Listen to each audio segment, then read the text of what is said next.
Lupton, and thank you all for coming along here tonight to engage in this session, question and answer session tonight. And people around the local area, they often talk to me about the services that they need and rely on, particularly things like health, particularly things like education.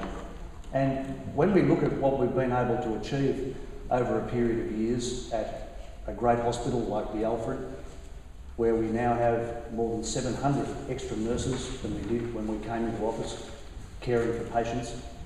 When we look at the way in which we've built the Alfred Centre for Elective Surgery, when we look at the way we have new outpatients clinics, a new intensive care unit, a new cardiovascular unit, all of these things, expanding services and providing better services for people.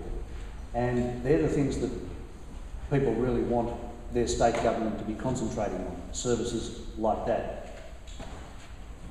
When we look at education, we see that our local schools have undergone a transformation. When I was first elected, they were still suffering from the cuts and closures of the Kennett years.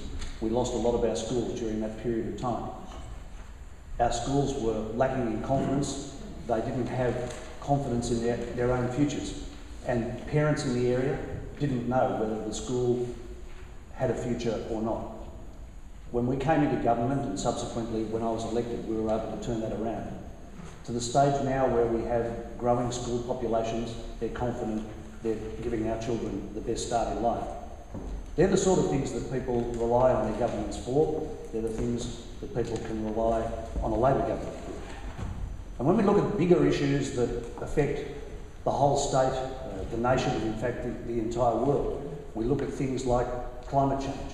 We look at the way in which our government is leading our nation in tackling the biggest question facing the world today. Climate change is a significant issue. It needs to be tackled. It needs to be tackled by governments who are not riddled with sceptics. It needs to be tackled by governments that are prepared to act. So we have passed legislation. We have an implementation plan for 20% reduction in carbon emissions. We will get there, and we will get there because we know how to renew our energy sources and get onto renewable energy and reduce our reliance on coal.